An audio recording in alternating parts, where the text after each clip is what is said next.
Hello বন্ধুরা, আজকে অনেক দিন পরে আজকে আপনাদের জন্য একটা বানাবো, কি জানেন তো?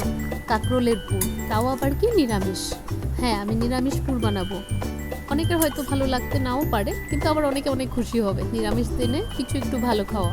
আচ্ছা দেখুন না, এই যে দেখছেন আমাদের সবুজ সবুজ যেগুলো ভাত কেরালাকে প্রথমে সেদ্ধ করে নিলাম, হালকা করে সেদ্ধ করেছি। আর এই যে পেস্টটা দেখছেন, এটা কিন্তু আমি পেস্টটাকে মিক্সারে করে নিয়েছি।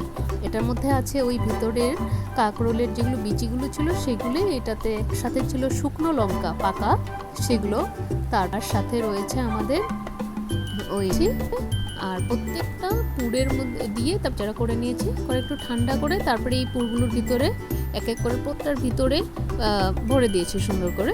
দেওয়ার পরে আমি এগুলোকে একটা আস্তে আস্তে করে সব করে একটা পেস্ট বানিয়েছি। ঠিক আছে, আপনি এই যে দেখুন এইরকম মানে হয়েছে, পুরোটা কমপ্লিট হয়ে গেছে। পরে দেখুন তো একটা পেস্ট বানিয়েছি, যেটা পেস্টটার মধ্যে আমি নিচে একটু ওই ময়দা, একটু কাঁচা তেল দিয়েছি, আর কালো জিরা, হলুদ, লবণ এই যে পেস্টটার মধ্যে এরকম করে দিলাম। দেওয়ার পরে বাস আর কি, গরম তেল করে এটাতে ভেজে নেব। এই দেখুন, আর এটাকে একটু গ্যাস আঁচ কমিয়ে কমিয়ে ভাজলে একদম মুড়মুড়ে ক্রিস্পি হয়ে যায়।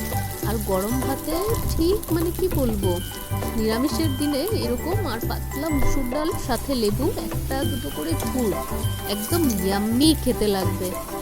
আপনারা কিন্তু চেষ্টা করে একবার একটু এভাবে বানিয়ে খেয়েই দেখতে পারেন।